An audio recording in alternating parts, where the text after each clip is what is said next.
Hey everyone, Dan here. Before we get into it, if you enjoy these videos, please hit the like and subscribe button. And keep in mind that these are my own thoughts, opinions, and ideas. These are not meant to be, nor should you take them as, investment or trading advice in any way, shape, or form. Do your own due diligence, put in the work for yourself, and make your decisions based on that. Enjoy. All right, folks, here we are on Tuesday, March 19th. We're going to take a look at WULF today. So with earnings coming up, I thought we would take a look and see where WULF might go, if it booms or busts or goes relatively sideways. Now on the chart here, I added in a few levels, but this is mostly what you would have seen if you had seen my last video on WULF. The biggest key here is this uptrend support. Now we put in sort of an aggressive version of this. We could have easily put this down here and it would have sort of made it a little bit more, well, we could say less steep, more gradual.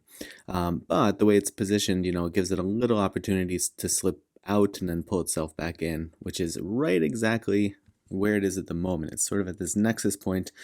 Is it going to slip and lose this support?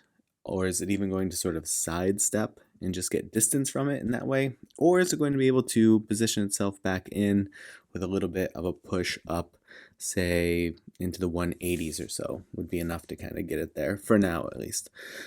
So that's the biggest key in my mind, because if it can do that, what it essentially does as it approaches these resistance levels is it puts in consistent ascending triangles, which can have the outcome of a nice punch through those where it's previously failed before, and then eventually just trying to sort of exhaust the sellers at that level. All patterns eventually break, but that's sort of the idea. So we'll see if it's even able to hold this for now or what it does with it. Now, if it does move relatively sideways, something situated around this 172 level would kind of make sense to me, slightly above, slightly below, something like that, because that is the nearest in support level that I have at the moment. Now, if it does decide to punch up 203, the nearest in resistance level that I have, and that's going to be sort of the psychological battle for 2, right? The idea here is it kind of gets a little bit over that psychological level of 2, and then the question is it really going to hold there, right? Folks are going to wonder, are we really going to keep this above 2 or not? And then 254 and 281. Now there's a lot of space in between these. There's pretty thin price action to go off of in between the levels, and so that's why I just erred on the side of putting in the stronger levels, which is no, there certainly may be some more granular levels in between, because it's crazy to have like a 20 or more percent space that just doesn't have anything in it.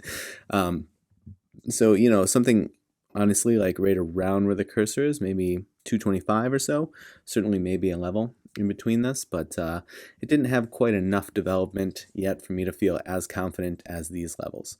Now, if it does lose this 172, 140, 141, a fraction of a penny there would be sort of what I'd maybe look at.